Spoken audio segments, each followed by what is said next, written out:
안녕하세요 여러분, 상승미소입니다. 작년 1년 동안 우리 경제, 주식시장, 한국의 경상수지까지 부정적인 영향을 줬던 나라가 결국 중국과 미국과의 분쟁이었죠. 네, 작년 말부터 중국과 미국은 상당히 협상 타결 방향으로 움직이고 있고, 그런데 최근에 유럽과의 분쟁을 트럼프 대통령이 거의 선언하다시피 했죠. 그래서 만약에 올해 작년과 같은 주식시장에 그런 변동성 장세가 있다면 이제는 우리가 신경을 써야, 관심을 두어야 하는 나라는 중국이 아니라 유럽이라는 생각을 합니다. 그래서 오늘 도대체 유럽의 어떤 문제들, 어떤 정치적인 이슈들을 우리가 신경 써야 되는지 그 방송 진행하겠습니다. 중국이 문제가 아니라 이제는 유럽이다, 이렇게 방송 제목을 하면 사람들 머리에 가장 먼저 나오는 게 결국 영국의 브렉시트죠. 저는 계속적으로 작년 말부터 주장해 왔지만 브렉시트 사람이 하는 일이다, 혼란 없이 잘 마무리될 것이다, 이런 이야기를 했었죠. 일단 오늘 방송의 주제는 브렉시트는 아닙니다. 그럼에도 브렉시트, EU와 영국이 목요일, 그러니까 새벽이죠. 목요일 새벽에 일단 10월 말까지 협상 시한을 연장했습니다. 근데 10월 말이 된다 하더라도 저는 영국이 브렉시트 할 일은 없을 것이다, 거기에 10,000원을 걸겠습니다. 누구한테 거냐고요? 여러분 전체한테 다 걸겠습니다. 아무튼 중국이 문제가 아니라 유럽이 문제라는 방송, 브렉시트는 관련 없습니다. 그러면 그 이유가 저는 크게 세 가지 때문이라고 생각을 합니다. 그럼 첫 번째 이유는 뭐냐? EU와의 무역 분쟁입니다. 이게 CNBC의 기사 제목인데요. 잘 보시면 After China입니다. After China. 차이나와의 중국과의 분쟁이 끝나면 미국은 EU와, 즉 유럽연합과 무역 분쟁을 본격적으로 무역 협상을 시도할 것이다, 이런 기사입니다. 여기서 중요한 게 유럽과의 분쟁을 공식적으로 트럼프 대통령이 트윗을 통해서 알려줬잖아요. 이 의미는 한편으로 중국과의 협상은 거의 다 끝났다, 적어도 제대로 가고 있다는 반증을 하고 봅니다. 대통령 중 주식시장, 경제에 가장 큰 관심을 두고 주식시장 상승이 자신의 경제정책의 성공으로 있는 트럼프 대통령이 주식시장에 악영향을 줄 수 있는 무역 분쟁을 두 나라를 동시에 끌고 온다, 저는 그런 생각하지 않습니다. 갑자기 유럽 문제를 끌고 온 것 자체만으로도 앞으로 중국과의 협상 관련 소식은 좋은 소식만 나올 가능성이 높다, 이렇게 봅니다. 아무튼 미국은 주 초에 트럼프 대통령의 트윗으로 112억 달러 상당의 EU 제품에 관세를 부과하겠다, 이렇게 이야기를 했습니다. 112억 달러의 관세를 부과하겠다고 그랬죠. 이렇게 나온 이유는 WTO가 EU, 유럽연합이 에어버스, 즉 유럽연합 항공 제조사의 보조금을 지급한 게 맞다, 이렇게 인정을 했고, 이는 미국 산업에 영향을 줄 가능성이 높다는 취지의 발언을 했습니다.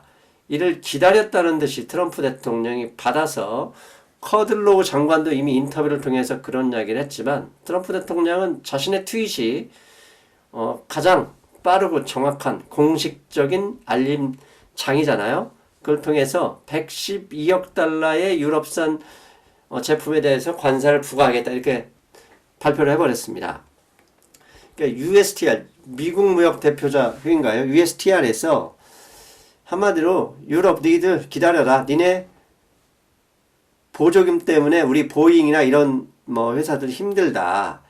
이게 왜 나왔는지도 시점도 중요하죠. 왜냐하면 보잉이 737 맥스가 떨어졌잖아요. 그것도 연속해서 2번 대형 인명사고를 냈고, 이런 것 때문에 다른 나라들이 뭐 한국 같은 경우도 제가 알기로는 대한항공에서 737 맥스를 도입해서 운전을 하기로 했는데 그걸 일단 다 백지화 시켰습니다. 즉 보잉의 영업 상황이 좋지 않은 상황이죠. 이런데 기다렸다는 듯이 에어버스에 대한 보조금으로 인해서 미국이 힘들다. 정치적으로 상당히 빠른 판단이죠. 거기에 중국과의 협상도 잘 되고 있기 때문에 이제 EU 본격적으로 니네 우리하고 한번 붙어보자 이런 의미입니다. 그런데 EU와의 이 무역 분쟁이 만약에 EU가 바로 발표했습니다. 니네가 그래 한번 해봐. 우리도 가만히 있지 않을 거야. 보복관세 매길 거야. 이렇게 공식 발표했거든요. 그러면 중국과 미국의 이 무역 분쟁으로 인해서 작년에 우리가 얼마나 생고생을 했습니까? 그러면 EU와 미국의 이 교역 규모가 얼마가 되는지 한번 찾아볼 필요가 있습니다. 그래서 찾아봤더니 2016년 기준입니다. 이 자료는 전 세계 교역량 1위는 미국과 유럽연합이었습니다. 총 수출 수입 다 합쳐서 6,830억 달러고요. 무역 흑자는 EU가 900억 달러 정도 흑자를 내고 있었습니다. 대부분이 독일입니다. 영국도 일부 있지만 현재 대미 무역 흑자 1위는 중국, 2위는 멕시코, 3위가 독일이라는 것을 감안하면 EU의 대부분의 흑자는 독일이다. 아무튼 EU 교역량과 EU와 미국과의 교역량은 2016년 기준으로 6,830억 달러 1위. 작년에 우리를 고생시켰던 미국과 중국의 교역량이 16년 기준으로 5,510억 달러. 그렇죠. 미국, 중국 교역량보다 미국과 EU 전체의 교역량이 훨씬 크다.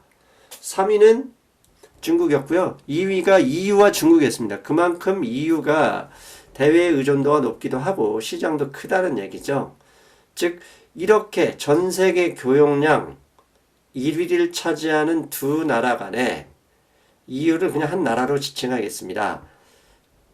작년 중국과 비슷한 무역 분쟁이 일어나면 큰일 나겠죠? 예, 중국하고도 그 정도였는데 미국과 유럽은 훨씬 더 큰 영향을 줄 수도 있다. 그랬더니 이런 이야기도 합니다. 야, 차라리 미국과 EU가 관세 분쟁으로 한번 살짝 붙는 것도 괜찮을 수 있어.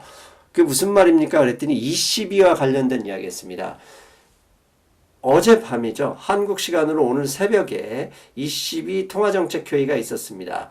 근데 ECB 통화정책회의에서 드라기 총재는 once of downside risk, 즉 다운사이드, 경기 하강에 대한 리스크를 경고했습니다.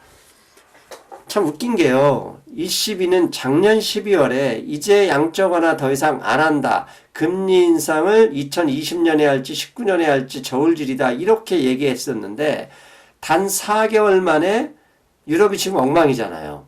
PMI도 엉망이고 뭐 이탈리아 같은 경우는 뒤에서 얘기하겠지만 성장률이 너무 꺾였고요. 경기 침체를 너무 위험해질 수도 있다는 그런 두려움이 깔려 있는 거예요. 그래서 4개월도 채 되지 않은 오늘 새벽에 ECB 통화정책회의에서 다운사이드 리스크를 공식적으로 드라기 총재가 언급했습니다. 그런데 그 밑에 또 하나 잘 보셔야 됩니다. ECB 드라기 says 트럼프의 tariff, 트럼프의 관세 위협이 hurting confidence in Europe. 이게 무슨 얘기입니까? 트럼프가 엊그제 112억 달러 에어버스와 관련해서 관세를 부과하면 하겠다 이 트윗에 날린 게 유럽 경제의 위험을, 유럽 경제의 이 자신감을 회복하는데 위험을, 상처를 줄 때 이런 얘기를 했습니다. 여러분 보이시나요? 드라기 총재가 지금 트럼프한테 욕을 하는 겁니다. 제발 우리 좀 공격해줘. 무슨 얘기냐고요? 예, 정치인은 명분이 있잖아요. 불과 4개월 전에 ECB가 양적 완화 안 하고 이제 금리 인상 저울질한다 이러고 있는 판인데 갑자기 나와서 경기 하강, 실제로 경기 하강 되고 있으니까 이런 얘기를 하는 상황에서 양적 완화를 다시 한다? 못합니다. 명분이 있어야 되거든요. 그 명분을 트럼프 나 좀 도와줘라고 얘기하는 것 같아요. 제발 좀 관세 부과해서 우리 좀 니네 때문에 힘들기 때문에 어쩔 수 없이 양적 완화 다시 시작하고 지금 현재 유럽 은행들한테 부과한 그 리저브죠?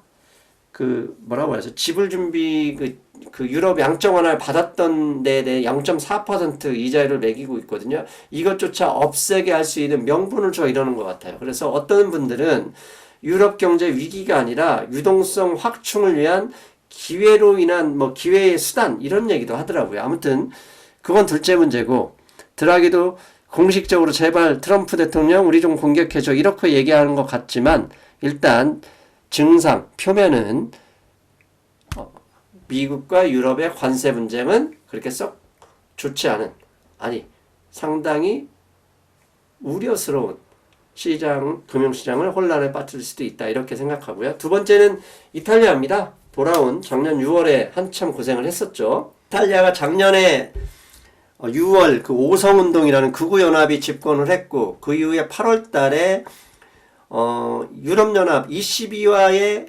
재정적자 비율이 원래는 1.8%입니다. 근데 얘네들이 2.3%, GDP 대비 2.4%의 적자를 내겠다 이래서 한번 난리 났었죠. 그래서 합의한 게 2.04% 안에서 재정적자를 줄이겠다 이렇게 합의를 했어요. 그런데 이번 주 초에 내년도 예산안을 이야기하는데 그 이탈리아 재무장관이 이런 얘기를 했습니다. 이미 2.04%로 합의했던 재정적자 비율을 우리 이거 못 지킬 것 같다 이런 얘기를 했습니다. 왜? 야 경제 성장률이 지금 올해 0%로 떨어졌고 그 다음에 너희들한테 내년에 약속한 2020년에 약속한 판매세 우리나라 같으면 부가가치세죠. 이것을 인상하기로 했는데 이것도 못할 것 같아. 우리 힘들어. 근데 이 규모가 얼마냐? 260억 달러입니다. 그러면 만약에 이 소득세 감세를 이미 추진하겠다고 얘기했고요. 판매세를 인상해서 재정적자 비율을 줄이겠다고 한 내년에 예상했던 것도 못할 것 같다 이렇게 얘기를 해버렸습니다. 그러면 이 규모가 260억 달러고 이렇게 되면 애초에 약속했던 GDP 대비 재정적자 비율 2.04가 아니라 2.3%로 확대된다는 얘기입니다. 그러면 뭐 그럴 수도 있지. 그게 아닙니다. 왜냐하면 이탈리아에서 이렇게 양보를 해버리면 가뜩이나 힘든 포르투갈, 스페인조차도 우리도 할래 이렇게 되면 ECB가 깨질 수도 있죠. 왜? 독일이 가만 놔두지 않거든요. 독일 국민은 허리띠 졸라매면서 검소하게 사는데 우리 빚으로 니네 왜 내가 우리 돈으로 우리 세금으로 니네 빚을 왜 갚아? 이렇게 나올 거거든요. 그러면 이탈리아 문제가 본격적으로 표면화되면 결국 유로와 재정 통합 없이 통화 시스템만 통합된 이 단일 통화 시스템이 다시 한번 문제가 불거질 것이고 이러면 유로와 약세로 될 수도 있다. 이게 두 번째 이유입니다. 즉 앞으로 시장에서 우리가 주목하고 눈여겨봐야 될 것은 중국은 이제 그만 안 봐도 될 것 같고 이제부터는 유럽인데 첫 번째 이유가 EU와 미국과의 관세 분쟁이 시작되면 봐야 되는 거고 두 번째가 이탈리아 재정적자 문제 이 부분도 관심 있게 지켜봐야 된다는 얘기입니다. 그리고 중요한 거 하나 더 있습니다. 유럽 의회 선거가 5월 23일부터 26일까지 열립니다. 그런데 화면 보시죠. 유럽의 극우 정당들 대표적인 게 뭐 헝가리, 폴란드, 그 다음에 이탈리아입니다. 이탈리아는 집권당 자체가 극우 연합이거든요. 이들이 유럽의회 선거에서 연대를 발표했어요. 자, 유럽의회 선거는 이게 국민들이 아주 피부로 느끼지 않기 때문에 일단 선거율이 떨어집니다. 투표율이 떨어져요. 40%로 떨어져 있고요. 투표율이 떨어지면 더 강력한 로열티를 가지고 있는 사람들이 투표장에 나오거든요. 그러면 극우 정치인들이 유리합니다. 그래서 만약에 유럽의회 선거에서 이번 유럽 극우 정당들이 일정 수준 이상으로 가령 20% 이상의 득표를 기록해서 이 유럽의회 의원들을 등반시킨다. 그러면 이거 금융시장에 혼란이 올 수 있습니다. 왜냐하면 유럽의회의 권한이 EU 예산안과 무역협정에 대한 비준 동의, 뭐 그다음에 난민 정책 이런 게 있어요. 난민 정책은 사실 인권적으로 인류애적으로는 사실 문제가 있지만 투자에서는 별 영향을 주지 않습니다. 우리 투자 시장, 금융 시장에 영향을 주는 건 결국은 EU 예산안과 무역 협정인데요. 앞에 이탈리아 보십시오. 예산 적자 우린 넓히겠다. EU 니네 때문에 ECB 때문에 우리 힘들어 이러고 있는 상황에서 득세를 한다. 그러면 EU 예산안 최소한 유로존 ECB 예산안이 팽창적으로 포퓰리즘으로 넘어설 수 있죠. 그렇게 되면 어떻게 되겠습니까? 이거 빚이 더 늘어나네? 유럽 니들 무슨 돈이 있어? 성장률도 안 되는데 이러면서 금융시장이 혼란에 빠질 수 있다. 그게 세 번째입니다. 유럽의 극우 세력들이 득세하는 걸 일단 자본은 싫어합니다. 왜냐하면 자본은 악재나 호재 이것보다요. 불확실성을 싫어합니다. 왜? 인간은 패턴을 찾으려고 노력하고 항상 고민은 싫어하잖아요. 뭔가 결론을 내고 싶어하는 인간의 특성이기 때문에 경제도 마찬가지입니다. 그래서 만약에 유럽의 극우 세력이 득세하면 첫째, 앞에서 잠깐 언급했지만 재정 건전성이 훼손됩니다. 그러면 EU와 ECB의 재정 적자 관리에 대한 다른 나라들의 연대 가능성 충분히 가능성이 있습니다. 왜냐? 과거에 나치도 경제가 어려울 때 외부에 탓하면서 이런 나치 극우 세력이 나타난 거잖아요. 그런 위험이 있고요. 두 번째 위험으로서는 극우 세력이 득세했을 때 이웃체제 붕괴 가능성이 있습니다. 사실 영국이 빠진다 이건 큰 영향이 없습니다. 왜냐하면 영국의 제조업이나 그다음에 대외 경쟁력이 이렇게 높은 게 아니거든요. 근데 최근 독일의 극우 세력들이 독일이 EU를 탈퇴해야 된다고 목소리를 높이고 있어요. 만약에 독일의 극우 세력도 유럽 의회에 진출하게 되면 저런 여론이 점점 더 커질 수 있다는 얘기죠. 이게 두 번째고요. 세 번째는 EU 체제가 흔들리면 그 안에 있죠. 유로존, 유로와 단일 통화, 유로 단일 통화도 해체될 가능성, 해체에 대한 불안감이 높아질 수 있는 거죠. 가능성은 뭐 먼 옛날 얘기라고 할 수 있고요. 이 유로와 단일 통화가 왜 문제냐면 독일만 이득을 보기 때문이에요. 그리스와 독일이 똑같은 환율로 똑같은 통화로 부딪히면 어떻게 되겠습니까? 독일의 경쟁력이 안 되거든요. 그럼 그리스가 독일에서 이길 수 있는 방법은 인건비 깎는 방법밖에 답이 없어요. 그러니까 이탈리아도 그런 거거든요. 스페인도 마찬가지고. 그래서 EU를 흔들고 ECB 자체도 흔들어 버리면 유로존 당일 통화인 유로화에 대한 위험성이 높아질 수 있다. 그러면 최근에 독일 우파들도 나오기 때문에 독일이 본격적으로 아예 빠지자 이렇게 되면 금융시장에 위험을 줄 수도 있다. 그러므로 중국보다는 이제부터 유럽에 관심을 가져야 된다. 자, 갑자기 웬 유럽이냐? 제가 항상 하는 말씀 있잖아요. 문제를 삼아야만 문제는 문제가 된다. 문제를 삼지 않으면 문제는 문제가 아니란 얘기입니다. 제가 계속 말씀드리지만 4월 30일까지 시장이 불안할 수 있는데 그 문제를 동원하는 것 중에 하나가 유럽의 문제일 수도 있고요. 이게 아니더라도 유럽의회 선거에 가까워질수록 5월 23일에서 5월 26일까지 극우 세력이 여론조사를 통해서 지지율을 확대해 나갈 경우 금융시장이 의외로 반응할 수도 있다. 왜? EU, 그 다음에 나아가서는 ECB까지 존립 자체에 위험성을 받을 수 있기 때문이다. 그거 기억하셨으면 좋겠습니다. 그리고 마지막으로 하나, 골드만삭스가 오늘 리세션 확률, 그러니까 4분기, 1년 이내에 리세션 올 수 있다, 미국 경제에 올 수 있다는 확률을 작년 말에 20%의 확률로 했는데요. 이번에 10%를 낮춰서 4분기 이내에 미국 경제가 리세션에 빠질 확률은 10%다 이렇게 얘기를 했습니다. 그런데 제가 이 얘기 10%로 떨어졌으니까 좋아하자 이 얘기를 하려고 제가 이 CNBC를 가져온 건 아니고요. 밑에 보십시오. 골드만삭스는 왜 침체 확률을 10%를 떨어뜨렸는지 그 이유가 밑줄침 보시면 이런 얘기를 합니다. FRB 즉 연준의 정책이 has eased financial condition 즉 금융시장의 상태를 안정시켰다. 왜? Reduce the odds of recession 즉 경기 침체 확률을 내려서 자기는 20%에서 10% 이내로 불황 확률을 낮췄다. 그런데 무슨 얘기냐? 이게 무슨 얘기입니까? 연준이 3월 달에 더 이상 금리 올해 안 올릴게 이 얘기를 했기 때문에 금융시장이 안정화가 됐고 이 안정화됨으로써 경기 침체 확률이 낮아졌던 얘기입니다. 그래서 밑에를 보면 이런 얘기를 합니다.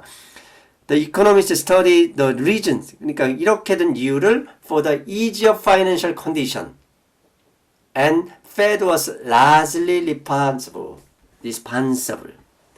자, 골드만삭스 행간을 읽어야 돼요. 우리는 골드만삭스가 의미심장한 얘기를 한 거예요. 20%에서 10%를 내렸어. 그 이유는 미국의 연준이 더 이상 금리 인상을 최소한 4분기 내에 안 하겠다고 해서 이런 거야 라고 했어요.